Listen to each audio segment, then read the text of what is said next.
You know, once I crossed into my 50s and 60s, I realized that health is not just about the numbers on a test result or the pills a doctor prescribes. To me, health is like a mosaic. Every small piece matters. If even one piece is missing, the whole picture can never be complete. I still remember one of my patients, Margaret, who was 72. She once told me, "Doctor, I don't feel like myself anymore. I get tired so quickly, just a few steps and I'm out of breath. Sometimes I wonder if I'm really living or just trying to survive." Her words stayed with me for a long time. And maybe you felt the same way, haven't you? Waking up one morning, looking in the mirror, seeing yourself a little older, a little slower, and asking, "Do I still have the strength to enjoy the small joys of life?" I want you to imagine this. Picture yourself walking down a familiar path in the park near your home. No rushing, no worries. Just a calm morning, with sunlight streaming softly through the trees. You hear the birds singing, you take a deep breath, and you feel your body still strong enough to embrace that moment. That is the true gift of health, a gift money can't buy, but one you can preserve through the small daily habits you choose. Over my 35 years of practice, I've met thousands of patients over 50, and I discovered something interesting. The ones who age well are not those who live on strict diets, nor those who train like athletes. They are the ones who listen to their bodies, who care about sleep, about balanced meals, and most importantly, who keep their spirit open, with something joyful to look forward to each day. Science shows us that after 50, the mind and body are more deeply connected than ever. A weary spirit will age the body faster, while a hopeful heart can keep you strong for years to come. Another gentleman, James, once confided in me after a routine checkup. He said, "Doctor, I'm not afraid of dying, but I am afraid of living in a way where I can't walk, can't take care of myself, and must depend on my children." And I believe many of us share that same fear, because for many, aging feels like losing independence. But the truth is we have far more ways to protect that independence than we often realize. Do you ever notice that sometimes just climbing a few steps leaves you breathless? Or even sitting down and standing up feels like a struggle? Those small signs, if ignored, will pile up and become big obstacles later on. But trust me, it is never too late to start making changes. I've seen 65-year-old patients who, after adjusting their lifestyle, were able to travel, hike, even play ball with their grandkids. It reminds me that age is not a sentence, it's just a number. What truly matters is how we treat our body and soul each day. What I always want to share, not just as a doctor, but as a fellow traveler in this stage of life, is hope. Because I know many people at this age often think it's too late, that their body is not what it used to be. But let me tell you this. No, it's not too late. The human body has an extraordinary ability to heal and recover. If you give it a chance, if you take small, steady steps, you'll be amazed at what you are still capable of. English for American audience, and my hope is that through this video, you don't just hear a doctor talking about health, you feel a sense of understanding. Because I'm living through this stage of life too.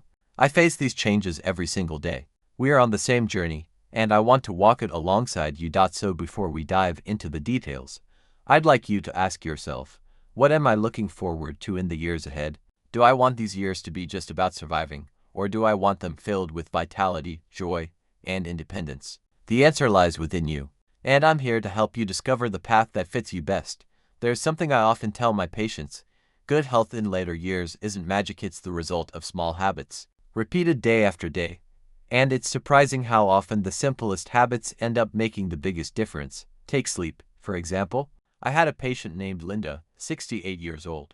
She often complained about chronic insomnia, waking up 3 or 4 times every night. At first, she thought it was just a normal part of aging. But over time, she noticed her memory slipping, her mood becoming irritable, and even her blood sugar going out of balance. When we started improving her sleep, adjusting the lighting in her bedroom, setting a regular sleep and wake time, cutting down on afternoon caffeine, just a few weeks later, she told me, "I feel at least 10 years younger." It sounds simple, but have you noticed how, when you sleep well, the whole world suddenly feels easier? Then there's movement. I know many of us lose interest in exercise, thinking the body is too old to change, but science says the opposite. Just 20 to 30 minutes of brisk walking a day can significantly lower your risk of heart disease, diabetes, and even depression. I once had a male patient who began walking after a mild heart attack. At first, He could barely manage a few hundred yards before he was out of breath. But he didn't quit. 6 months later, he was walking 5 miles at a time. He looked at me and smiled. "Doctor, I never thought I could do this at 70. I want you to imagine this. If each day you added just one small habit like a walk around the block, a few deep breathing exercises, or an extra serving of vegetables, how different would your body feel after a year?" It doesn't take big, drastic changes, just small, steady steps. Another piece we often overlook is nutrition. Many believe that strict diets are the key to health, but the truth is quite the opposite. What matters is balance. I often recommend patients follow the Japanese or Mediterranean style of eating plenty of vegetables, fish, beans, fruit, and limiting red meat and refined sugar. I remember an elderly Italian-American woman once told me, "Doctor, I've eaten pasta my whole life. My secret is I always pair it with vegetables and olive oil. And I never eat until I'm stuffed." That's the kind of wisdom age teaches us, knowing when to stop, and knowing what's enough taught beyond the physical. I want to talk about the mind, something we sometimes neglect. I had a male patient who, after retirement, fell into sadness and felt useless. He came to see me not for a physical illness, but because, as he said, "I don't have a reason to get out of bed in the morning." Instead of prescribing medication, I encouraged him to find an activity that brought him joy. He joined a community gardening group, and amazingly, just a few months later, he came back smiling. "Doctor, I feel alive again." You see, sometimes a garden, a small hobby, a group of friends can heal more than any medicine. English for American audience. Science backs this up. Many studies show that people who maintain social connections and have a clear sense of purpose tend to live longer and with fewer illnesses. I often ask my patients, what makes you want to live another 10 or 20 years? For one person, it's seeing their grandchild graduate. For another, it's traveling with their spouse. And for some, it's simply being able to make their own cup of coffee every morning. Each of us has our own reason, and once we find it, we gain the motivation to take better care of our health. And maybe you've asked yourself, will I still have the strength to enjoy the years ahead? The answer is yes, but it doesn't come from any miracle. It comes from the choices you make today. Think about it. If tomorrow you added just 10 more minutes of walking, an extra bowl of salad, or a phone call to an old friend, just those small things, how different would your body and spirit feel after a year? What I want you to remember is this: aging is not the end of the story. It's a new chapter. And like every chapter in a book, we have the power to shape how it unfolds. Your body, your mind, your life, they can all still change. All it takes is for you to begin. When I look back at the journeys of my patients, I see one common theme. They never regret starting late. What they regret is not starting sooner. And that's something I want to share with you today. You know, our bodies are our most loyal companions. They've carried us through decades of ups and downs, sleepless nights with young children, long workdays when we forgot to eat, financial struggles, even emotional shocks we thought we'd never survive. And yet, the body stayed with us, always trying to heal, always adapting so we could keep going. So isn't it time we treated it with a little more kindness? I often tell my patients, taking care of your health isn't a punishment, it's a gift you give yourself. It's the gift that allows you to hold your grandchild without getting tired. The gift that lets you walk with your spouse without stopping halfway to catch your breath. And it's also the gift of sitting down on a peaceful afternoon, sipping a cup of tea, and smiling because you know you're still strong enough to love, to live fully. One of my patients, Alice, who is now 74, once told me, "Doctor, I don't wish to live to 100. I just hope that in the years I have left, I can live without being dependent, without being a burden to my family." Her words stayed with me, because really, that's what most of us want, not meaningless extra years, but years of true quality.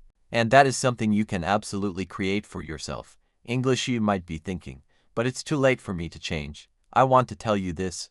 No, it's never too late. I've seen people in their 80s start practicing breathing exercises, doing yoga, even joining dance classes. And they didn't just live longer, they lived happier, lighter lives. Science also confirms this. The human body has the ability to adapt at any age, as long as you give it the chance. Ask yourself, what small thing can I do tomorrow to be a little healthier than I am today? It might be as simple as walking a few extra steps, drinking one more glass of water, or turning off the TV earlier so you can get enough rest. These small actions, when added up, create a big difference. And if you ever feel discouraged, remember this: you're not alone. I, along with so many others at this stage of life, I am walking the same path as you, the path of learning how to grow older while keeping our strength, independence, and joy alive. We don't need to be perfect. We just need to be patient. I want to leave you with an image. Think of aging as a garden. If you neglect it, weeds will grow wild and the soil will dry out. But if you care for it daily, pulling weeds, watering, nourishing, then even without springtime youth, that garden can still bloom beautifully. Your body and soul are the same. They need care, love, and persistence. So right after watching this video, I want you to choose just one small thing, just one that you will do differently for your health. And I want you to promise yourself that you will begin today. Because good health doesn't come from grand decisions, but from small, steady steps. Are you ready to try one small change today to gain independence, strength, and joy in the years ahead? I hope your answer is yes, and I'll see you in the next video, where we'll continue exploring ways to live healthier, deeper, and more meaningful lives.